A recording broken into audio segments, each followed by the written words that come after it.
आप सब खैरियत से होंगे। मेरी दुआ है अल्लाह ताला आपको अपने हिफ्ज़ व अमान में रखे। ऑर्गेनाइजेशनल बिहेवियर के 19th लेक्चर के साथ हम आपकी खिदमत में हाजिर हैं। अल्लाह ताला के बबरकत नाम से शुरू करते हैं आज का lecture. Let's have a summary of what we learned in our last lecture. In our last lecture we see the communication process. Communication का क्या प्रोसेस होता है? एक सोर्स होता है या उसको हम सेंडर कह सकते हैं, वो मैसेज को एनकोड करता है, उसके बाद एक चैनल के जरिए वो रिसीवर को सेंड करता है, रिसीवर उसको डीकोड करता है और उसके बाद उस मैसेज को समझ लेने के बाद रिसीवर उसको फीडबैक पहुंचाता है। Right, so this is a simple, very simple communication process. आज हम देखने जा रहे हैं what are the various directions of communication. Communication किन डायरेक्शंस में हो सकती है? क्या ये हमेशा एक ही डायरेक्शन में होती है या इसमें मुख्तलिफ डायरेक्शंस हैं? अगर हैं तो वो कैसी डायरेक्शंस हैं? सबसे पहले इसको ज़रा देखें, downward communication and then we have upward communication. अब डाउनवर्ड स्टैंड्स फॉर, आप just imagine a university, you have students here, then you have lecturers and then assistant professors, associate professors, HODs, dean and VC. This is a structure pyramid. तो downward communication क्या होगी? अब इसमें ज़रा ऊपर से जो नीचे की तरफ कम्युनिकेशन आ रही होगी, इमेजिन करें वीसी साहब की तरफ से या डीन साहब की तरफ से या एचओडी की तरफ से जो नीचे की तरफ कम्युनिकेशन आ रही होगी। Communication that flows from individuals in higher level of the organization's hierarchy to those in the lower levels. जो टॉप पे हैं उनकी तरफ से जो नीचे की तरफ अहकामात आ रहे हैं। Of course that there will be orders कि जनाब आप क्लासेस को स्केड्यूल से लेंगे, ऑनलाइन क्लासेस का ये तरीक़ेकार होगा, ये सॉफ्टवेयर होगा, आप ये टाइम टेबल को फॉलो करेंगे एंड सो ऑन। तो ये टॉप से बॉटम की तरफ जो डाउनवर्ड कम्युनिकेशन होगी, ये in most of the cases they are directions. And then what is upward communication? Communication that flows from individuals at lower level of the organizational structure to those at higher levels. अब नीचे से जो information ऊपर जा रही होगी, उस pyramid को दोबारा से ज़हन में रखें, नीचे से जो इन्फॉर्मेशन ऊपर की तरफ जाएगी उसकी नेचर क्या हो सकती है? एक तो फीडबैक हो सकता है कि जनाब आपने फलान डायरेक्शंस दी थी, हमने उसको कंप्लाई कर दिया है, राइट। उसके बाद कुछ सजेशंस या कुछ कमेंट्स हो सकते हैं, स्टूडेंट्स अपने टीचर को सजेशंस दे सकते हैं, टीचर्स सपोज अपने फर्दर एचओडी को कमेंट्स कर सकते हैं।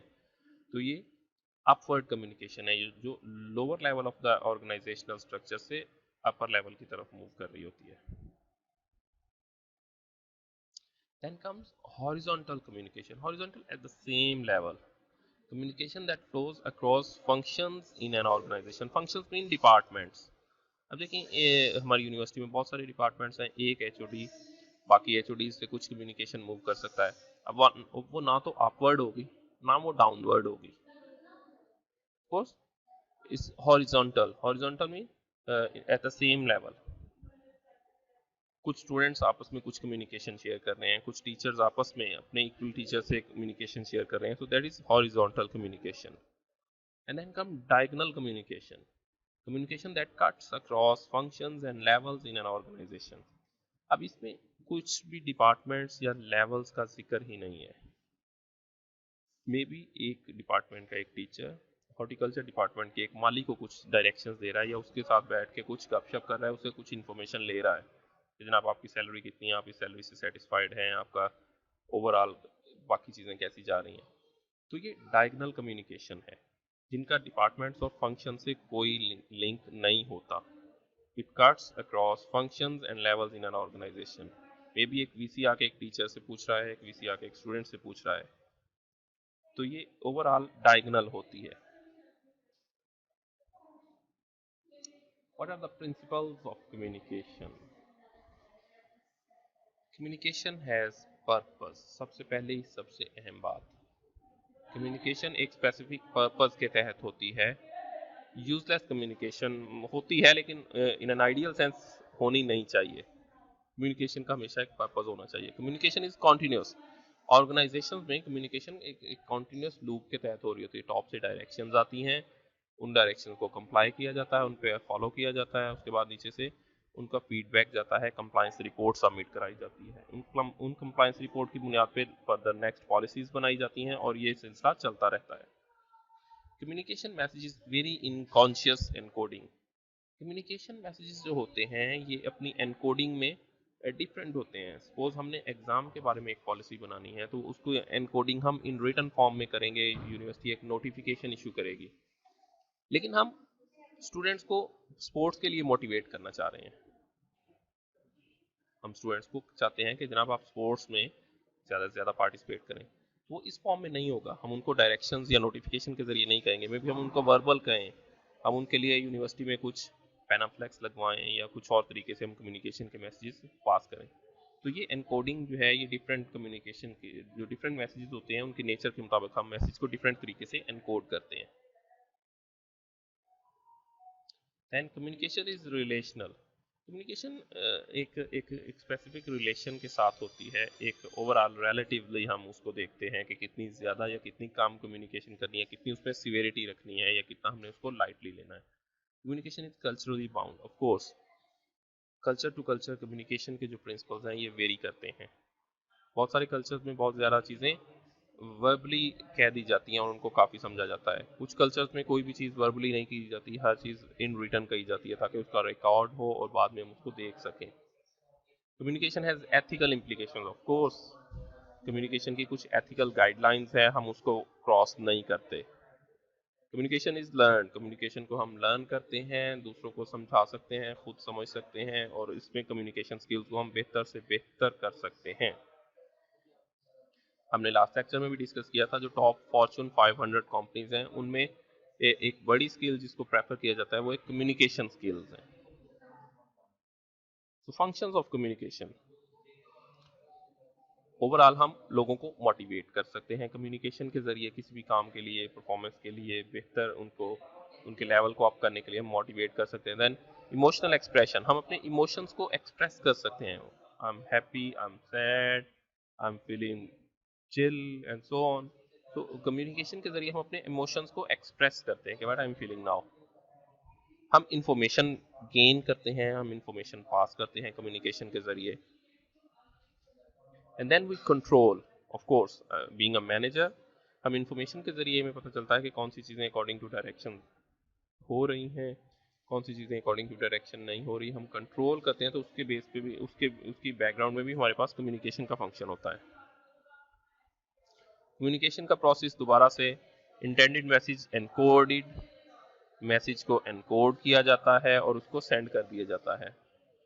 दरमियान में कुछ चीज़ें उसको नेगेटिवली डिस्टर्ब करती हैं। नॉइज क्या हो सकती है, फिजिकल डिस्ट्रैक्शंस हो सकती हैं। फिजिकली कुछ चीज़ें आपको उस वक्त, शोर है, पंखों की आवाज़ है, बाकी इश्यूज हैं वो आपको तंग कर रहे हैं। कल्चरल डिफरेंसेस में भी कुछ वर्ड्स के जो जो मीनिंग्स हैं, कुछ कॉनोटेशंस, कुछ सिग्नल्स के जो हैं वो एक कल्चर में चीज़ें डिफरेंट हो और दूसरे कल्चर में उसको उनको डिफरेंट मीनिंग्स दिए जाएं। लैक ऑफ फीडबैक, सेंडर ने मैसेज सेंड किया, रिसीवर ने उसको रिसीव कर लिया, लेकिन उसके बाद फीडबैक नहीं दिया गया कि जनाब मैसेज रिसीव हो गया और मैं इस मैसेज के जरिए ये बात समझा हूँ। जब फीडबैक नहीं होगा तो उससे ओवरऑल कम्युनिकेशन प्रोसेस में कुछ प्रॉब्लम्स आएंगी, उनको हम नॉइज कह सकते हैं। स्टेटस इफेक्ट, लोगों के स्टेटस में जब डिफरेंस होता है तो ओवरऑल तब भी वो कम्युनिकेशन साइकिल बेहतर तौर पे परफॉर्म नहीं हो पाता। और दूसरी साइड पे जो डी कोडर है, जो डी कोड कर रहा है मैसेज को, उसकी परसीव्ड मीनिंग है, वो हर चीज़ को अपनी अपनी अंडरस्टैंडिंग के मुताबिक ले रहा है। तो ये एक सिंपली डिफाइंड कम्युनिकेशन प्रोसेस है। Basic interpersonal communication model, interpersonal person to person, communicator है जो चीज़ें सेंड कर रहा है, वो मैसेज है, कॉन्टेक्स्ट है, इफेक्ट है, और रिसीवर है जो उसको रिसीव कर रहा है। इसके कुछ परसेप्चुअल स्क्रीन्स हैं और इसके भी कुछ परसेप्चुअल स्क्रीन। परसेप्चुअल मीन कुछ हमारे परसेप्शन या कुछ ऐसी चीज़ें जो ओवरऑल हमारे साइकी में, हमारे माइंड में पहले से चली आ रही होती हैं, वो लफ्ज़ों के मानी को हमारे जहन में चेंज कर देती हैं। हमारे जो प्रीवियस और पास्ट एक्सपीरियंसेस हैं, परसेप्शन पे हमने डिटेल्ड लेक्चर्स भी लिए थे, तो उनकी वजह से कम्युनिकेशन में थोड़ा सा फर्क भी आ जाता है, लफ्ज़ों के मानी में थोड़ा सा फर्क आ जाता है। Influence message quality, accuracy, clarity, include age, gender, values, belief, culture, experiences and needs। तो ये बेसिकली इन चीज़ों की बेस पे सेंडर और रिसीवर के जो जो एहसासात हैं वो लफ्ज़ों में चेंज होते चले जाते हैं। उसमें उसकी वैल्यूज़ आ सकती हैं, उसका कल्चर है, उसकी प्रीवियस एक्सपीरियंसेस हैं एंड सो ऑन। बहुत सारी चीज़ें उसकी कम्युनिकेशन को स्लाइटली चेंज कर सकती हैं। Interpersonal communication from a person to other person, oral communication one ही। एडवांटेज क्या है जनाब इसका? स्पीड है, जल्दी फीडबैक आप फौरी तौर पे ले सकते हैं। और डिसएडवांटेज क्या है? Distortion of the message. Message overall distort हो जाता है, इसमें आपके एक्सप्रेशंस बहुत ज़्यादा इन्वॉल्व हो जाते हैं, हो सकता है अगला शख्स उसको बेहतर तौर पे ना समझ सके, तो ये डिस्टॉर्शन होती है मैसेज में। रिटन कम्युनिकेशन, रिटन में आपके एडवांटेजेस क्या हैं? Tangible and verifiable. टेंजिबल एक ऐसी चीज़ जिसको आप फिजिकली टच कर सकें, आपके पास एक पेज पे लिखी हुई एक चीज़ है जिसके नीचे साइंड है, डेट है। वेरीफाइबल, आप उसको फर्दर हमेशा के लिए रिकॉर्ड में रख सकते हैं कि जनाब हमने प्लान डायरेक्शंस दे दी थी, आगे कंप्लाई नहीं की गई तो ये हमारी जिम्मेदारी नहीं थी। Disadvantages, time consuming and let's feedback. आपने लेटर सेंड कर दिया, ऑफ कोर्स उसकी सेंडिंग में टाइम लगता है, उसकी ड्राफ्टिंग में टाइम लगता है, फिर आपको फीडबैक समटाइम्स आ जाता है, समटाइम्स नहीं आता, तभी आप इस चीज़ में रहते हैं कि ये चीज़ परफॉर्म हो गई या नहीं। Non verbal communication advantages, supports other communications and provides observable expressions of emotions and feelings. Non verbal communication क्या है?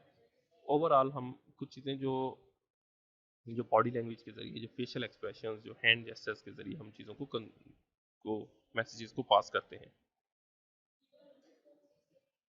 इसका एडवांटेज है, it supports other communications. Suppose आप ओरल कम्युनिकेशन कर रहे हैं, तो ओरल के साथ आप हैंड गेस्चर्स भी दे रहे हैं, बॉडी मूवमेंट्स भी हैं, आई कांटेक्ट में कर रहे हैं आप, तो ये सपोर्ट कर रहा है। Non verbal communication is supporting here oral communication, right. उसका डिसएडवांटेज क्या है? मिसपरसेप्शन ऑफ बॉडी लैंग्वेज और gestures can influence receivers interpretation of messages. अब देखें, पॉइंटिंग फिंगर्स, हम अपनी जो इंडेक्स फिंगर है उसको पॉइंट करें किसी शख्स की तरफ, हमारे कल्चर में इसका क्या मतलब है? That we are threatening someone. लेकिन बाकी कल्चर्स में it's not taken like this. कंधे पे हाथ रख के बात करना, हमारे कल्चर में इसका कुछ डिफरेंट मीनिंग है, बाकी कल्चर में इसके डेफिनेटली कुछ डिफरेंट मीनिंग्स हैं। कितनी फिजिकली कितना क्लोज होके खड़े होके बात करनी है, आई टू आई कांटेक्ट बनाना है, ये सारी नॉन वर्बल कम्युनिकेशन की एग्जांपल्स हैं। इनका हमारे कल्चर में कुछ डिफरेंट मीनिंग्स हैं और बाकी कल्चर्स में कुछ डिफरेंट मीनिंग्स हैं, तो ये एक इनका डिसएडवांटेज होता है। डायरेक्शंस ऑफ कम्युनिकेशन हमने देखी, अपवर्ड होती है, डाउनवर्ड होती है और लेटरल होती है, राइट। कम्युनिकेशन नेटवर्क्स, कम्युनिकेशन के नेटवर्क किस तरह के हो सकते हैं? वर्टिकल, अप टू डाउन और डाउन टू अप। फॉर्मल में, फॉर्मल जो एक ऑर्गेनाइजेशन में फॉर्मल तरीके से किया जाता है, उसमें दोस्ती या ज़ाती ताल्लुकात नहीं होते, वो हर चीज़ ऑफिशियली उसको फॉलो किया जाता है। तो इसमें वर्टिकल होता है, इट फॉलोज अथॉरिटी। टॉप पे जो जो हमारे बॉस हैं, हमारे मैनेजर्स हैं, जो हमारे सीनियर लीडरशिप है, वो मैसेजेस को पास करती है and follows authority and it must B task related. ये किसी स्पेसिफिक काम के मुतालिक होगा, ऑफ कोर्स। तो फॉर्मल हमारा वर्टिकल होता है, it follows authority and it must B task related. अब ऑफ कोर्स एक यूनिवर्सिटी का वीसी एक टीचर को कॉल करके ये तो नहीं पूछेगा कि जनाब सुनाए आपका वीकेंड कैसा जा रहा है। इट्स एन इनफॉर्मल मैसेज, तो it must be something task related. And then comes informal. Informal जो होता है ये मल्टी डायरेक्शनल होता है, इसमें टॉप टू बॉटम हो सकता है, बॉटम टू अप हो सकता है, डायगोनल हो सकता है, तो ये मल्टी डायरेक्शनल होता है। इट्स कीप्स अथॉरिटी, इसमें अथॉरिटी को ज़्यादा फॉलो नहीं किया जाता, इसमें इस चीज़ का लिहाज नहीं किया जाता कि फलां शख्स मुझसे सीनियर है, जूनियर है, क्योंकि ये दोस्ताना ताल्लुकात की बुनियाद पे होते हैं। And it is social related, ये टास्क रिलेटेड नहीं होता, ये दोस्ती के रिलेटेड होता है, ये गपशप रिलेटेड होता है, जो हम डेली लाइफ में दोस्तों के साथ, अपनी फैमिली के साथ सोशल रिलेशन बनाते हैं, वो सारे के सारे इनफॉर्मल होते हैं। एक्सटर्नल ऑर्गेनाइजेशनल कम्युनिकेशन, दूसरी ऑर्गेनाइजेशन के साथ हमारी कम्युनिकेशन की सूरत में होती है। हम पब्लिक रिलेशंस के पे बिलीव करते हैं कि directly we should have relations with the local public. Universities के पास पब्लिक रिलेशंस डिपार्टमेंट होता है, मोस्टली जो प्रोफेशनल ऑर्गेनाइजेशन है वहाँ पे पब्लिक रिलेशंस के स्पेसिफिक डेडिकेटेड डिपार्टमेंट्स होते हैं। Then we have marketing and advertising teams, जो हमारी प्रोडक्ट्स की मार्केटिंग और एडवर्टाइजिंग करती हैं, वो हमारे पास डेडिकेटेड टीम्स होती हैं, वो भी हमारे ऑर्गेनाइजेशन की कम्युनिकेशन को फॉलो करती हैं। लॉबिंग, हम अपनी कोई ऐसी चीज़ें हैं जिनकी माशरे में कोई नेगेटिव परसेप्शन जा रही है, तो हम लॉबिंग के ज़रिए उनको स्लाइटली बेहतर करते हैं। हम अपनी ऑर्गेनाइजेशन के इमेज को बेहतर करने के लिए लोकल कम्युनिटी में गवर्नमेंट लेवल पे लॉबिंग करते हैं, हम अपने असर और रसूख को इस्तेमाल करते हैं और अपने इमेज को बेहतर करने की कोशिश करते हैं। देन वी मेक सर्विस, हम डिफरेंट सर्वेज कराते हैं हमारी प्रोडक्ट के मतलब, हमारी ऑर्गेनाइजेशन के मतलब लोगों की क्या सोच है। तो ये सर्वेज भी होते हैं, ये भी ओवरऑल उस एक्सटर्नल ऑर्गेनाइजेशनल कम्युनिकेशन का पार्ट होते हैं। And finally, same like other things, you must have some ethics in communication. Communication में भी कुछ एथिक्स होने चाहिए। प्रैक्टिसिंग ऑनेस्टी, ऑनेस्टी को प्रैक्टिस करना चाहिए। आप फैक्ट्स एंड फिगर्स को डिस्टॉर्ट करके उनसे गलत मीनिंग्स ले सकते हैं, but it is ethically not right, it is dishonesty, it's cheating. Refraining from doing harm, आप किसी को पर्सनल हार्म नहीं दे सकते, किसी को दुख देने वाले अल्फाज का इस्तेमाल नहीं करना चाहिए। तो ये भी कम्युनिकेशन एथिक्स के खिलाफ है। Being fair and just, fair होना चाहिए और जस्ट, मुनसिफ, इंसाफ पसंद होना चाहिए, जस्टिस से जस्ट। तो ये कुछ कम्युनिकेशन के एथिक्स हैं, इसके अलावा भी बहुत सारे हैं। these are just at the basic levels. That's all for today's lecture. I hope you enjoyed. मुझे कमेंट्स में आपके फीडबैक का इंतज़ार रहेगा। Thank you for your time. अल्लाह हाफिज़।